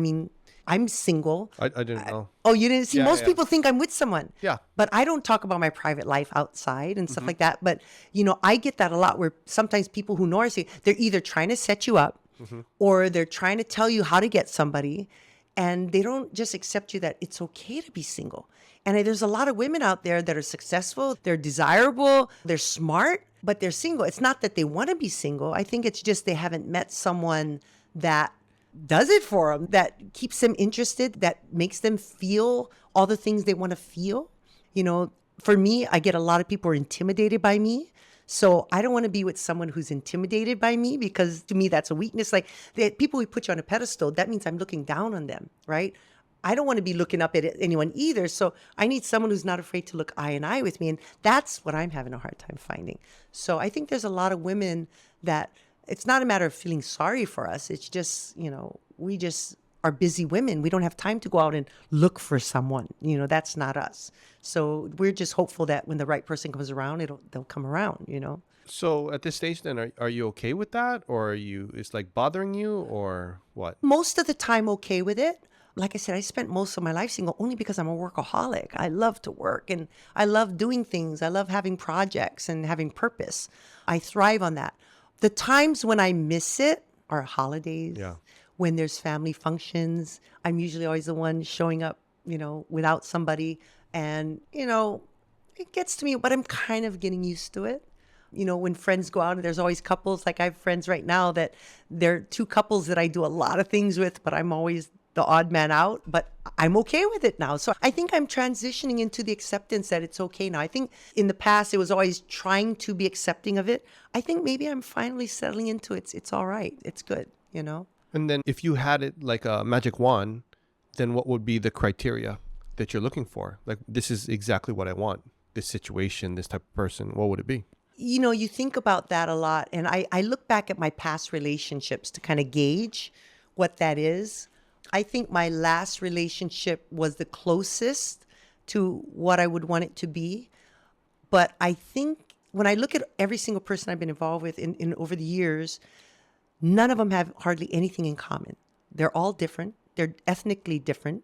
They do different things. There's not a whole lot they have in common. When I tried to figure out what's the one thing that they all have in common, I realized the one thing they had in common is the way they made me feel. It wasn't about criteria. It was how it made me feel. They made me feel desirable. They made me feel intelligent. They made me feel smart and successful. They made me feel like I was independent. But at the same time, they made me feel vulnerable, where that they were going to protect me or take care of me if I got to the point where I couldn't take care of myself. They made me feel worthy. They made me feel the best that I could feel, and that's the way I want to feel. Like, if you take all of those feelings, those fill your need for what? For me, being the best Daynin I can be. So the person that can make me feel good about me and who I am with them, I think that's the person that's going to get me. Okay. Not the person who makes me feel better than them, not the person who makes me feel insecure, jealous, or they're jealous all the time and, that they don't trust me. None of that. It would have to be someone who makes me feel I'm the best I feel about myself right now. I think that's the person that I'm going to want to be with. Right. So for you to feel the best you feel about yourself right now, that feeling fills what core need for you? Like a core need would be like, I need love, I need security, I need acceptance. It's funny because as we're talking, I'm thinking Right now, I feel I'm the best I can be. I can be better, Okay. but I That's feel that like I'm feeling, the though. best. Yeah. I feel like I'm the best I'm at now. I'm feeling good in my business. I'm feeling good in who I am as a woman. I think I've been alone so much that I'm finally okay with me. And you being okay with you fills your need for Yes. what? Of being who I'm meant to be and being who I am. And I actually loving myself, right? It goes Being into that acceptance? loving. Is it acceptance then? Or what is the word? I think for me, it's feeling like I'm good enough, knowing that I'm good enough. Because a lot of times we wonder if we're good enough. I went through a period of time a while back where I was like, nobody loves me. Nobody wants to be with me. I'm not good enough.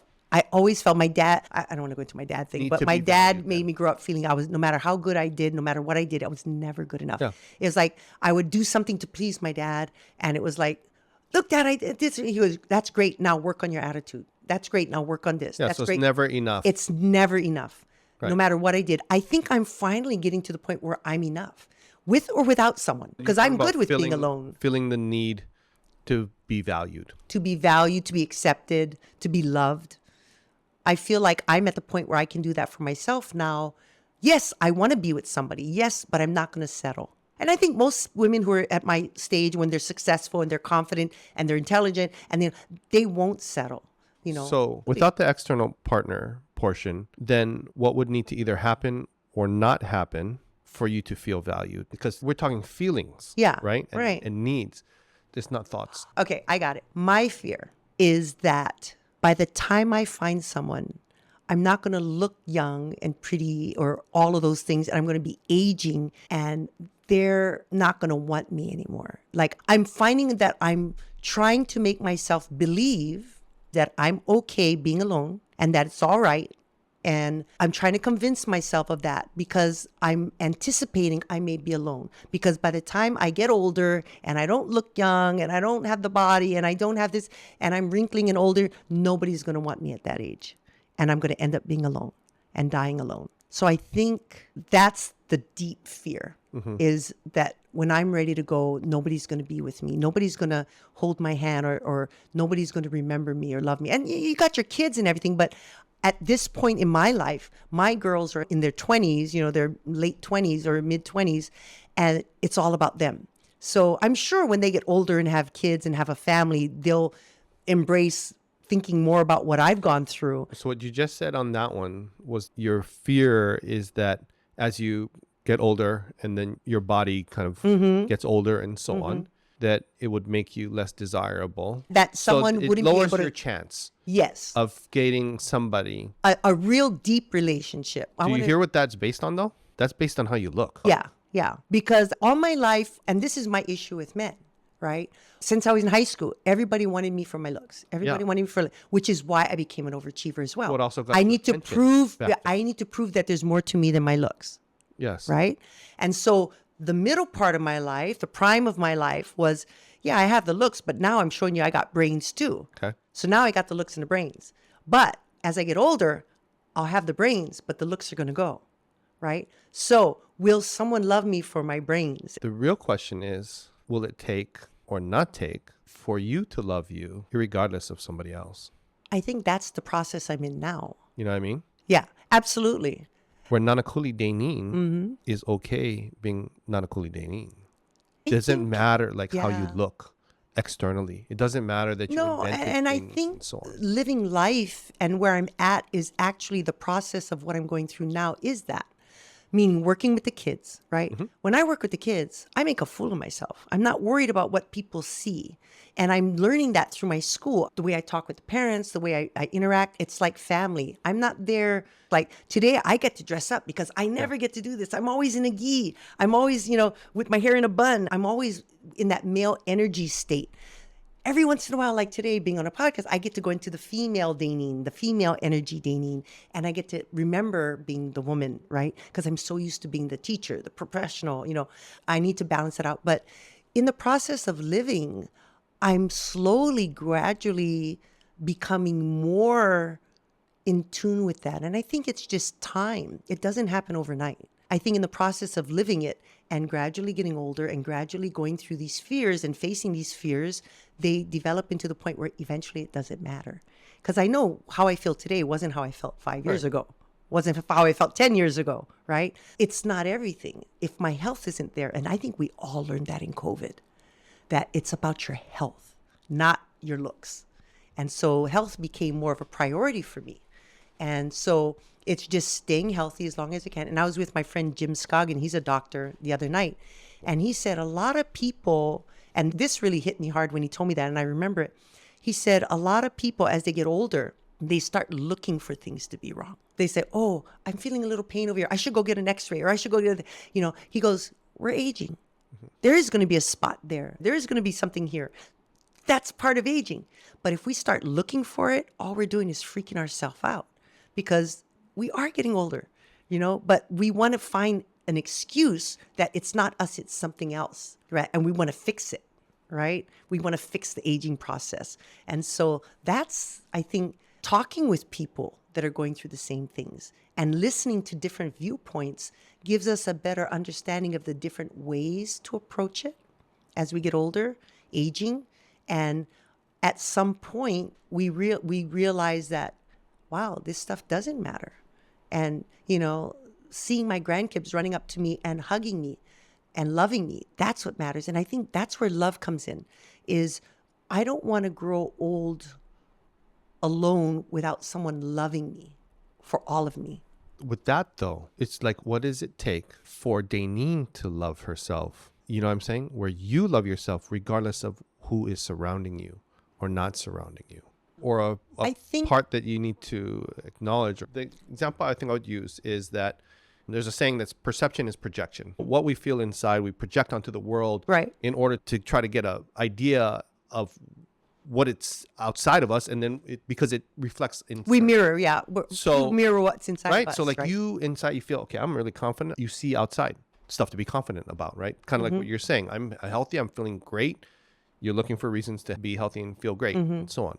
When it becomes like, I need to have this partner outside of me to make me feel these ways, that's the projection in the same way. No, but I don't think I need a partner. Yeah, I don't think I need a partner. Or even that longing. I says I would like one. Yeah. For intimacy purposes, I'm not one to go out and just sleep with anybody. But I'm saying is I'm okay with being alone. Yeah. I don't need to have someone. I've never needed to have someone. I want to have somebody, but I don't need to have somebody. That's the difference. And it'd be nice to have that intimacy, someone to cuddle with, to watch TV, someone to, physically, it's more physical for me at this point. It's someone to have to talk to when you get home from a long day. It's someone to, to debate things and have these kinds of conversations with, right? That's what I'm missing in my life. It's someone to share things with. Do I need it? No. Would I want it? Yes. Who wouldn't want it, right? To share experiences with, to share, thoughts with, life with, to share getting old together with. Like companionship. Yeah, companionship. That's what I miss. But as far as needing somebody, I think I've been alone enough in my life, most of my life, that I don't really need, but I want. So, and I'm okay if I don't. I've learned how to live with it and accept it, but I don't need it. So what you're saying is that because you've been alone for so long, you don't need that. You think it's nice to have that. I think people need people, right? We have friends we can talk to. We have groups of people we have social life with. But those are still, like, to me, like the strategies, right? The core need of feeling valued, loved, and accepted. That's the need that doesn't move. It just stays. That's just you know what I mean? That's the core piece. Everything else is a strategy. Somebody else out there can help me get there, fine. Help me to feel this way. I can accomplish something and that be fine. So the need, that strategy could also be, I'm dismissing this. I'm not feeling this.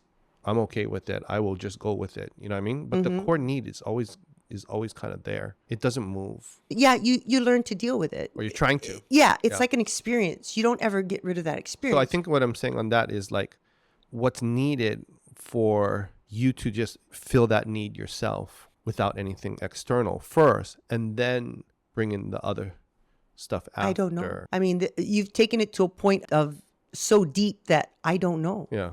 I think we just have to live life and periodically entertain it and think about it. And when we come up with, I always say there's things that when someone says something to me, or I learn something, I'm either going to believe it and take it in as a belief, or I'm going to throw it out if I don't believe it or I don't agree. Okay. And then the third option is I put it on the shelf until I have to deal with it again. And then I'll think about it until I have more information, right? My shelves are full, right? So there's so many things out there that I don't know, that I may never know, but something will come up if I'm meant to deal with it, that I'll have to deal with it. So on that, then, what belief needs to be adjusted for you to get what you want? I don't know. What belief would you say you would need Me for personally? you? Yeah. One area where I think that this applies for me is that, like, in the last year, especially during this COVID stuff, I've been so in touch, in tune with like my feelings and all this kind of stuff and all that, that anytime something pops up, I have to give it space. I have to, acknowledge it and work with it and so on. So when fear comes up, in the past, I would just try to ignore it. I'd try to get over it. I would overcome it or so on. But now it becomes, fear pops up, and then my belief is, okay, I need to acknowledge this, or I shouldn't do something because it's fear. I need to actually discover what's underneath this fear and heal that instead. Whereas in the last week or so, I said, this is throwing me off because I'm not getting stuff done. I'm spending all this time in like a therapeutic space and I'm not like actually moving. So what I told myself was, and when I get that fear signal, like the feeling in my body and so on, I'm going to change the story that I tell myself from, okay, don't do it because of this or so on, to this is the next step to growth and I'm going to do it. That to me has made kind of a big impact. This is less deep as the one I think that I presented to you. Yeah. But it doesn't sound like it's a belief as much as a discipline. Yeah, it's a discipline to think and respond and do things a certain way. Then on something like that would be shame, right? Where shame is I'm bad, I'm unworthy, I'm defective, and somebody's shaming me typically, right? It's normally like a verb. Somebody is making a moral judgment. That's where the shame comes in. Kind of like when I listen to you speak, that would be like I'm not good enough is the belief. And who's doing that? My dad, right? At that level then, if that was switched out to I am loved, there would be a big difference, I think, right? So like something like that maybe. I hear what you're saying, and I think everyone has their version and their way of figuring those things out. So for example, there's two different ways I try to explain God, because I remember back when I was going through my spiritual state, people have a hard time explaining God. I always thought like, when people used to say, I'm God or I'm part of God and or we're all part of it. To me, the best way I could explain it was when you go to the ocean and you take out a cup of water and you say, is this the ocean? Everybody says, no, it's not. No, but it came from the ocean. And individually, right, we're all cups of water. We're all part of the same ocean, but we don't work good together until we're in the ocean together and we make that massive God complex. But I always said, in another way, God is like this ball of energy and we all spiral out from him in all different directions. And our goal is to spiral back to him the way we came.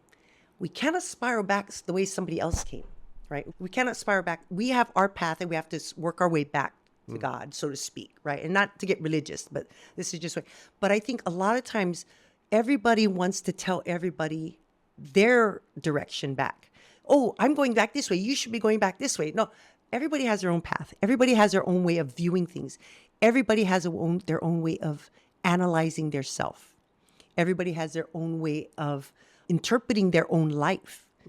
And so when I look at how I deal with things and how you deal with things, like, for example, we went to the same seminar, but you got inspired differently than I did, right? Something hit you more than it hit me. It's because your mindset is more in tune with that. Mine is triggered this way. So when I hear about how you're dealing with your stuff, it's something you figured out that works for you, right? For me, I have to think about what do I do that works for me to face the challenges and the fears or whatever you want to call it, right? And mine is really thinking.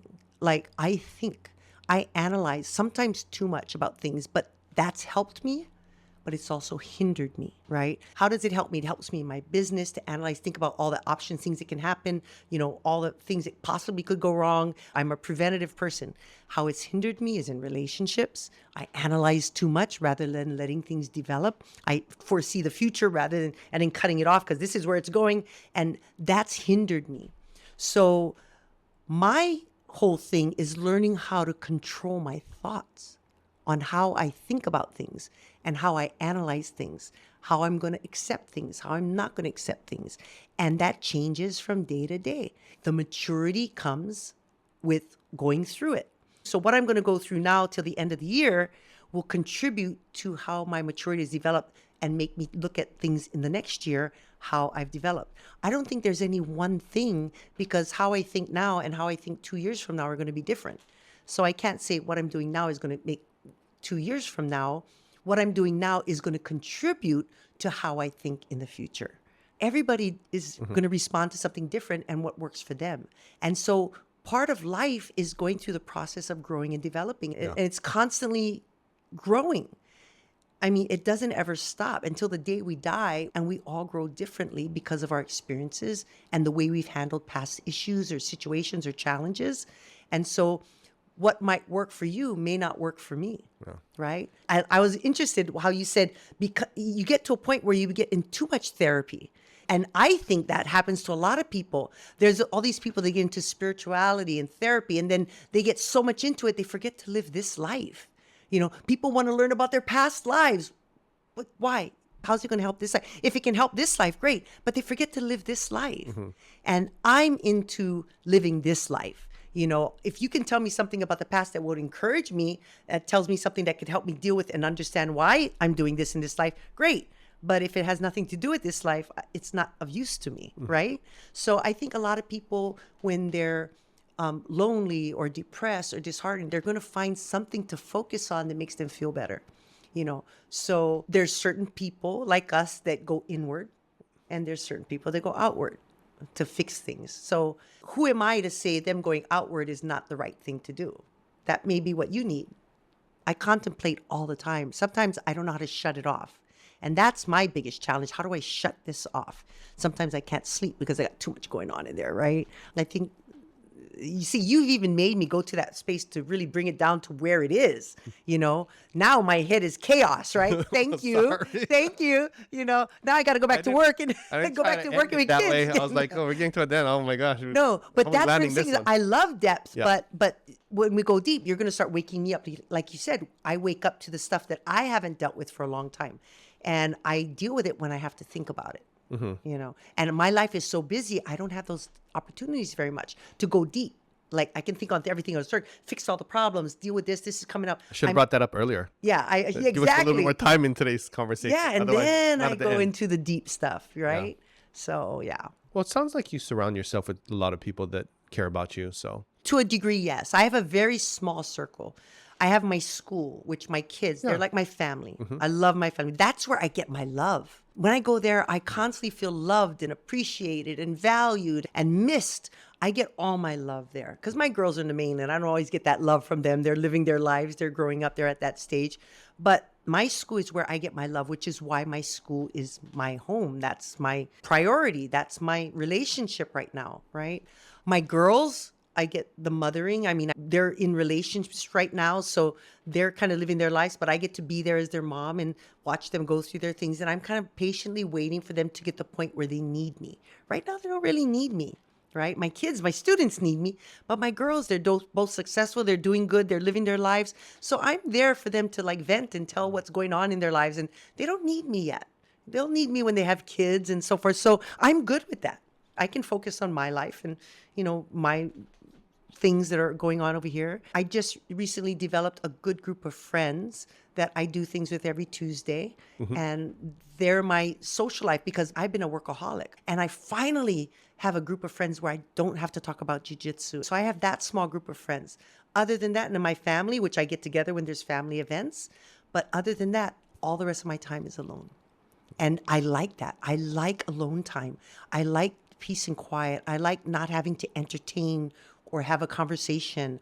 So when I'm with people all day, I look forward to going home to an empty house and putting on Netflix or working when I need to or getting up at 2 a.m. like I did today. I got up at 4 a.m, started cleaning house.